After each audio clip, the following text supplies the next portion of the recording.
தொடர்ந்து ஒரு முக்கிய செய்தியை பார்க்கலாம்.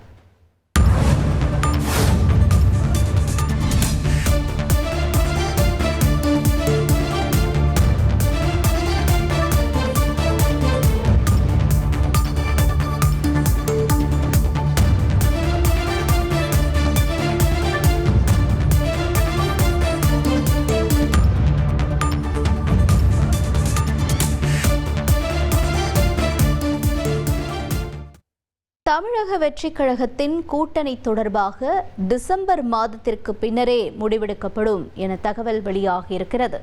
விவரங்களை எமது செய்தியாளர் மணிகண்டன் வழங்கிட கேட்போம். மணிகண்டன், வணக்கம். இந்த தகவல் தொடர்பான முழு விவரங்கள் என்ன?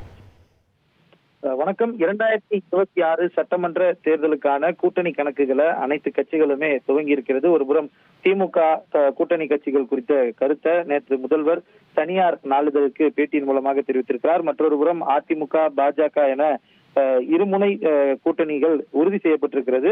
மேலும் புதிய கட்சியாக தொடங்கி 2026 சட்டமன்ற தேர்தலை இலக்காக வைத்து பணியாற்றக்கூடிய தமிழக வெற்றிக் கழகத்தின் கூட்டணி தொடர்பாக டிசம்பர் மாதத்திற்கு பின்னதாகவே முடிவெடுக்கப்படும் என கட்சி வட்டாரங்கள் தகவல் தெரிவிக்கிறது.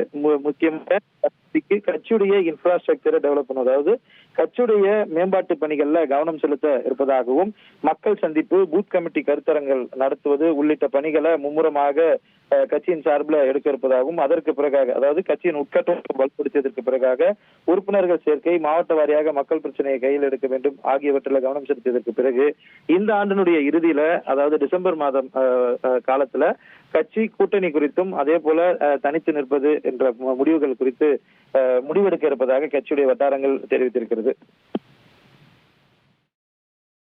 உங்களுடைய தகவல்களுக்கு நன்றி மணிகண்டன். உங்கள் தந்திவன் தொலைக்காட்சியில் கணபதியே வருவாய் தினமும் காலை 7 மணிக்கு காணத் தவறாதீர்கள்.